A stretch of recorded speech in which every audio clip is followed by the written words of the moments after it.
This is Born Strategist, and welcome to the very first episode of Top Tier.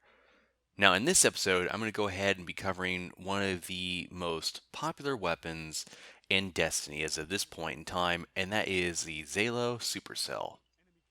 Now, this weapon is pretty popular in PvE game modes, but doesn't see very much light of day in the Crucible. And I kind of asked myself the question, why is that? Because out of all the primary weapons that could act as a close range alternative to hand cannons, especially the last word, this one is definitely worthy of your time and consideration. Now, the reason why I say that is because this weapon has decent impact and a pretty good fire rate considering that it's just an auto rifle. And despite some of the other auto rifle options out there, it's actually stable, especially if you pair it up with hand laid stock, and it has the ability to kill pretty well at both close and mid range. Now, that's something that very few people don't really take into consideration when selecting that weapon, because sometimes those kind of walk around with it and use it as a traditional auto rifle and try to pick people off anywhere between mid to long range, which is not something I would recommend. And as a result, they can get killed when going up against scout rifles or pulse rifles. Now, I'll be the first one to tell you that there are limitations to this weapon, specifically its range. It's not exactly a long range weapon, and I wouldn't recommend that you use it as such. As a matter of fact, this weapon is actually very good for people that are looking to throw away the last word and look for an alternative. And since one of the most recent updates, the last word has obviously lost some of its stability, and as a result, it's much harder to control. Now, if you're looking for an alternative, something that isn't necessarily a hand cannon but could do just about the same amount of damage and have a very similar time to kill, then I would recommend the Zhalo Supercell. Now, the reason why I recommend that is because it has a decent magazine capacity and it has great stability for something that fires as fast as it does, and it could trump most primary weapons at close range. Now, if you're going to be going one-on-one in close range situation up against the last word, then rest assured the last word is going to kill you, unless it misses some of its shots. But still, if you could outmaneuver the last word, then you'll have a much easier time and take them down.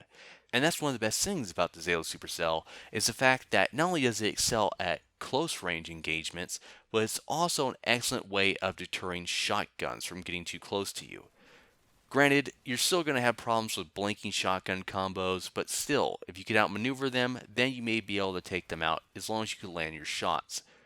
Now, it doesn't do very much damage per bullet, so you could expect to deal around anywhere between 12, maybe 16 bullets, depending whether they connect or not, to take down an enemy. And that's not even taking into consideration what their defenses are like, because depending on your character class and what types of buffs you may have, you may not be able to kill somebody as quickly as that, and may require far more many shots. But averagely, you could expect to kill 2 enemies with a 28 round magazine. Now, that's if you decide to go with hand laid stock rather than the extra ammo capacity. Now, I would recommend that you go with hand laid stock simply because it's far more versatile and that you can actually take down enemies at close to mid range engagements. And you can still be competitive at longer distances as long as you control your trigger finger. Now, despite the fact that the Crucible is very pulse rifle focused, and a lot of people are starting to utilize the multi-tool more so than they have before in the past, it doesn't necessarily mean this weapon doesn't have a use, because it actually does. Since so many maps have very narrow confines and very claustrophobic corridors, you could actually take advantage of these weapons in close to mid-range engagements. Now, don't get me wrong, the multi-tool is a very good weapon at mid and especially long range, and can deal a great deal of damage and sometimes outmaneuver other weapons due to its lightweight abilities.